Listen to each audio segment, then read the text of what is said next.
Hello friends, आज मैं बात करूंगा BSc part third bio students के लिए। स्टूडेंट्स, आप जानते हैं जैसे बॉटनी के अंदर आपके 3 पेपर होते हैं। उन 3 पेपर के अंदर पेपर जो थर्ड है, पेपर थर्ड, इस थर्ड पेपर के अंदर हम स्टडी करते हैं taxonomy and embryology. Taxonomy and embryology part, embryology यानी जो एंजियोस्पर्मिक प्लांट्स हैं, उन एंजियोस्पर्मिक प्लांट्स के अंदर टैक्सोनॉमी के बारे में और दूसरा उसमें एम्ब्रियोलॉजी के बारे में हम स्टडी करते हैं। तो ये जो पार्ट है इनके अंदर टैक्सोनॉमी और एम्ब्रियोलॉजी, ये दोनों पार्ट मिलकर के आपका जो थर्ड पेपर है उस थर्ड पेपर को कवर करता है। तो इनमें दोनों पार्ट में टैक्सोनॉमी वाला जो पार्ट आपका होगा, इस टैक्सोनॉमी पार्ट के अंदर हम स्टडी करेंगे डिफरेंट टाइप के आपके जो क्लासिफिकेशंस हैं उनके बारे में स्टडी करेंगे। साथ में टैक्सोनॉमिक जो टूल्स हैं, टैक्सोनॉमिक टूल्स मीन्स यानी वो चीज़ें जो हमें टैक्सोनॉमी के अंदर यूटिलाइज करते हैं या उनके बारे में हम जानते हैं। जैसे इसमें पार्ट होगा फील्ड पार्ट हो गया, लाइब्रेरी होगी, बॉटनिकल गार्डन हो गया, हर्बेरियम हो गया, या टैक्सोनॉमी के अंदर जो बुक्स काम में आती हैं उन बुक्स के बारे में हम स्टडी करेंगे। फिर इसमें प्लांट्स का नॉमेनक्लेचर यानी प्लांट्स का जो नामकरण है, नॉमेनक्लेचर है, वो कैसे किया जाता है, उनके कौन कौन से रूल्स हैं, उनके बारे में हम स्टडी करेंगे। फिर इसके साथ में स्टडी करेंगे हम टैक्सोनॉमी के अंदर जो क्लासिफिकेशंस हैं, जो वर्गीकरण है, उन वर्गीकरण के बारे में हम स्टडी करेंगे। तो इसमें मुख्य रूप से जो आपके सिलेबस में जो क्लासिफिकेशन दिए गए हैं उनमें बेंथम एंड हुकर का क्लासिफिकेशन होगा, हचिंसन का क्लासिफिकेशन है। तो ये जो क्लासिफिकेशन हैं वो किस आधार पर दिए गए हैं, कैसे प्लांट्स को क्लासिफाइड किया गया है, उसके साथ साथ इन क्लासिफिकेशन की मेरिट्स क्या हैं, इन क्लासिफिकेशन की डीमेरिट्स क्या हैं, इनके बारे में हम स्टडी करेंगे। इसके साथ पार्ट आएगा कि टैक्सोनॉमी में जो डिफरेंट फैमिलीज दी गई हैं, उन डिफरेंट फैमिलीज की जो डिस्क्रिप्शन है, उन फैमिलीज के जो इम्पोर्टेंट प्लांट हैं या इन फैमिलीज में जो प्लांट्स हैं उनकी इकोनॉमिक इम्पोर्टेंस क्या है, कैसे वो प्लांट्स ऑर्नामेंटल्स के रूप में काम आते हैं, या ऑयल यील्डिंग प्लांट्स हैं, या फाइबर यील्डिंग प्लांट हैं, या फूड एंड पाउडर के रूप में काम आते हैं, या मेडिसिनल प्लांट्स के रूप में काम आते हैं। तो वो कौन से प्लांट्स उन फैमिलीज के अंदर हैं जिनका यूज किया जाता है। इसके साथ पार्ट इसके अंदर होगा, हम स्टडी करेंगे कि किसी भी फैमिली का जो डिस्क्रिप्शन है, उसका जो वर्णन है, वो हम कैसे किसी फ्लावर का डिस्क्रिप्शन एक सेमी टेक्निकल लैंग्वेज के अंदर करते हैं। स्टूडेंट्स, आपने सीनियर क्लासेस के अंदर आपने पढ़ा है डिफरेंट जो फैमिलीज हैं, जैसे आपने सोलेनेसी फैमिली के बारे में पढ़ा होगा, लेग्यूमिनेसी फैमिली के बारे में आपने पढ़ा होगा।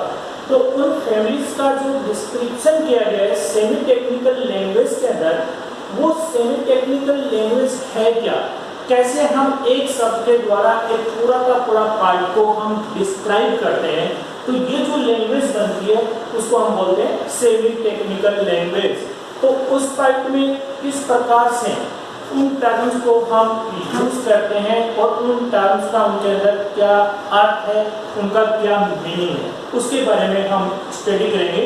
तो आपके सिलेबस में 18 फैमिलीज जो है वो आपके सिलेबस में दी गई है, उन फैमिलीज के बारे में हम पढ़ेंगे। इसके बाद में सेकंड जो पार्ट है, ये पार्ट है एम्ब्रियोलॉजी का, मीन्स इसमें हम इसको बोलते हैं हिंदी में भ्रूण विज्ञान।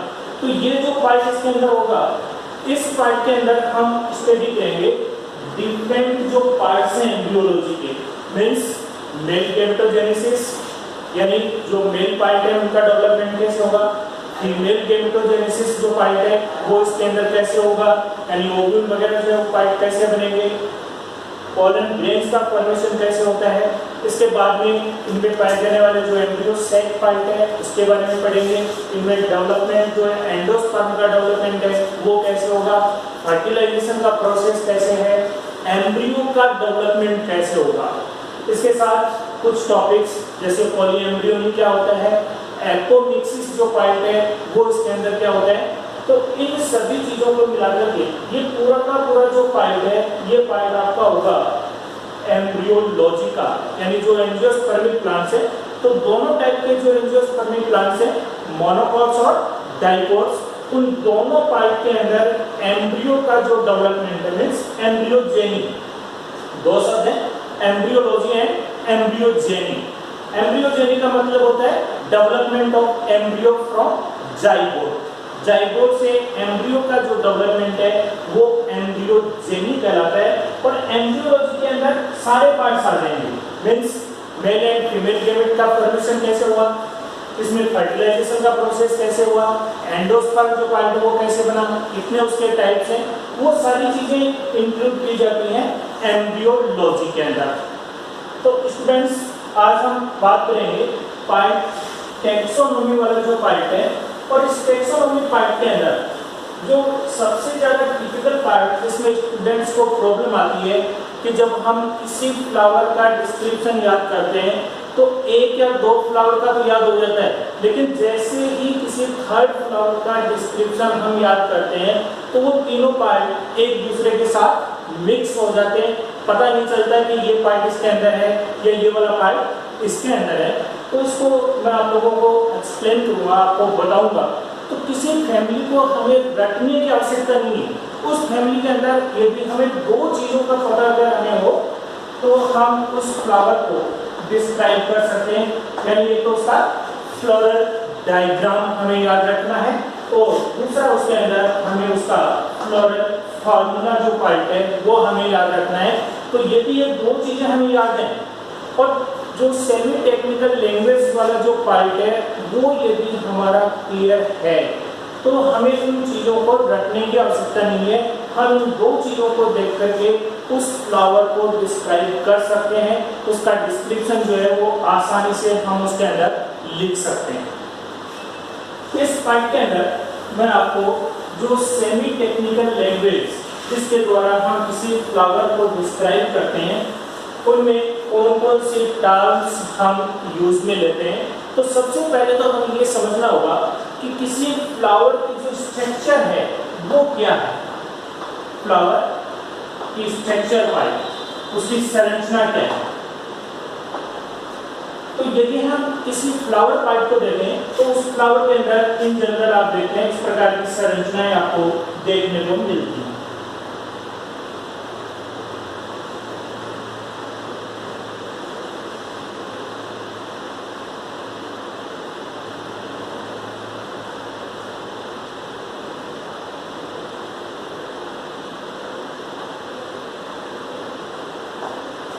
ये पार्ट इसके अंदर फ्लावर में यदि आपने कभी देखा हो तो फ्लावर के नीचे एक आपको स्वेल्ड पार्ट, फुला हुआ भाग नजर आता है जिसे हम बोलते हैं पुष्पासन या इसको हम बोलते हैं थैलेमस पार्ट, थैलेमस पार्ट। इसके बाद में आपने जनरली देखा है कि फ्लावर के बेस पर green leaf like structure part उसके अंदर प्रेजेंट होती है जिसे हम बोलते हैं बाह्य दल पुंज, यानी इसको हम बोलेंगे कैलिक्स पार्ट। तो जो कैलिक्स पार्ट है इस कैलिक्स का मतलब तो हो गया पूरा का पूरा, यानी जितना भी ग्रीन पार्ट है ये पुंज के रूप में हो गया, बाह्य दल पुंज। लेकिन अगर हम इसकी एक लीफ लाइक स्ट्रक्चर के बारे में यदि हम बात करें तो हम उसको बोलते हैं सेपल, सेपल पार्ट। इस पार्ट के अंदर की तरफ हम देखते हैं इसका कलर्ड पार्ट, फ्लावर में जो रंगीन भाग इसके अंदर प्रेजेंट होता है ये पार्ट इसका कहलाता है दल पुंज, या इसको हम बोलते हैं इसका कोरोला पार्ट। इस कोरोला का एक जो पार्ट है ये पार्ट कहलाता है इसका पेटल, पेटल पार्ट। इसके बाद में अंदर की तरफ आप देखेंगे तो यहाँ पर इसका जो मेल रिप्रोडक्टिव पार्ट यानी इसका एंड्रोसियम पार्ट प्रेजेंट होता है। एंड्रोसियम, तो एंड्रोसियम जो पार्ट है ये पूरा पार्ट इसका मेल रिप्रोडक्टिव पार्ट क्या करेगा, एंड्रोसियम पार्ट। और यदि हम इसके एक पार्ट की बात करें तो ये क्या हो गया, स्टेमन पार्ट। एक जो पार्ट है वो करेगा स्टेमन और पूरा का पूरा जो पार्ट है ये करेगा एंड्रोसियम। इसके बाद सबसे इनरमोस्ट जो पार्ट आता है, ये इनरमोस्ट पार्ट जो है इसका कौन सा भाग हो गया, फीमेल रिप्रोडक्टिव पार्ट, जिसको हम बोलेंगे गाइनोसियम पार्ट। गाइनोसियम, तो गाइनोसियम जो पार्ट है ये गाइनोसियम पार्ट इसका फीमेल रिप्रोडक्टिव पार्ट है और इसका एक जो भाग है ये भाग कहलाता है कार्पल। कार्पल पार्ट, यानी जो फीमेल रिप्रोडक्टिव पार्ट है वो कार्पल से मिलकर के बनेगा, मेल रिप्रोडक्टिव जो पार्ट है वो स्टेमन से मिलकर के बनेगा, कोरोला जो पार्ट है वो पेटल से मिलकर के बनेगा और कैलिक्स जो पार्ट है वो सेपल से मिलकर के बनता है। इट मींस फ्लावर के अंदर 4 वॉल्स, 4 चक्र जो है वो इसके अंदर प्रेजेंट होते हैं।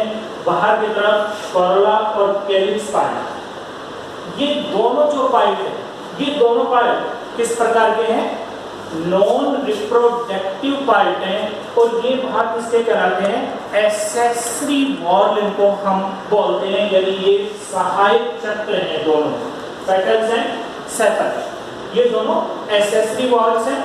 दूसरी तरफ एंड्रोसियम और गाइनोसियम, ये दो जो पार्ट हैं जो इसके मुख्य रिप्रोडक्टिव पार्ट हैं, ये दोनों वॉल्स कहलाती हैं इसकी एसेंशियल वॉल। मीन्स अगर फ्लावर में ये पार्ट प्रेजेंट नहीं है तो वो फ्लावर पार्ट रिप्रोडक्शन के अंदर पार्टिसिपेट नहीं करेगा। ये तो ये जो दो पार्ट है एंड्रोसियम और गाइनोसियम, ये दोनों जो वॉल हैं ये दोनों वॉल तो किस प्रकार की हैं, एसेंशियल प्रकार की। कैलिक्स एंड कोरोला ये दोनों पार्ट है इसके एक्सेसरी, अगर ये फ्लावर में प्रेजेंट नहीं है तब भी वो फ्लावर रिप्रोडक्शन के अंदर पार्टिसिपेट कर सकता है, यानी जो जनन प्रक्रिया है उसके अंदर ये भाग ले सकते हैं। अब स्टूडेंट्स बात आती है कि जो फ्लावर पार्ट है ये फ्लावर पार्ट वास्तव में है क्या। तो इन जनरल कुछ स्टूडेंट्स जैसे हम पूछते हैं तो कुछ तो कहते हैं साहब ये लीफ का मॉडिफिकेशन है, कुछ जो है वो कहते हैं ये इसके अंदर बड जो पार्ट है उसके द्वारा ये बन गया। वास्तव में फ्लावर जो पार्ट है ये फ्लावर पार्ट क्या है, मॉडिफाइड शूट पार्ट है, यानी ये तने का रूपांतरित भाग है।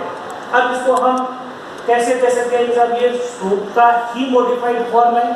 तो ये स्टूडेंट्स हम जानते हैं कि कोई भी जो स्टेम पार्ट है उस स्टेम पार्ट के अंदर विशेषता होती है कि उसमें नोड और इंटर नोड्स प्रेजेंट होते हैं, जबकि जो रूट पार्ट होता है तो रूट पार्ट के अंदर कभी भी नोड और इंटर नोड्स नहीं होते हैं, जबकि स्टेम जो पार्ट है वो नोड और इंटर नोड्स के अंदर डिफरेंशिएट होता है। तो प्रत्येक जो नोड पार्ट है उस नोड पार्ट के ऊपर फॉर्मेशन होता है प्लांट के अंदर, चाहे वो लीफ पार्ट उसके अंदर है चाहे जो ब्रांच पार्ट उसके अंदर बन रही है, वो पार्ट कहाँ पर बनता है, नोड पार्ट के ऊपर बनता है। तो इसी टाइप से फ्लावर में जो कैलिक्स, कोरोला, एंड्रोसियम और गाइनोसियम ये जो 4 पार्ट हैं ये चारों पार्ट 4 डिफरेंट नोड्स के ऊपर डेवलप हो रहे हैं और ये पार्ट कंप्रेस्ड हो जाता है, जिसकी वजह से हमें ये लगता है कि ये सारे भाग एक ही जगह के ऊपर प्रेजेंट हैं, जबकि वास्तव में यदि हम इसकी एनाटॉमी पार्ट की स्टडी यदि हम करते हैं तब ये पता चलता है कि ये जो चारों पार्ट्स हैं ये चारों पार्ट 4 डिफरेंट नोड्स के ऊपर प्रेजेंट है।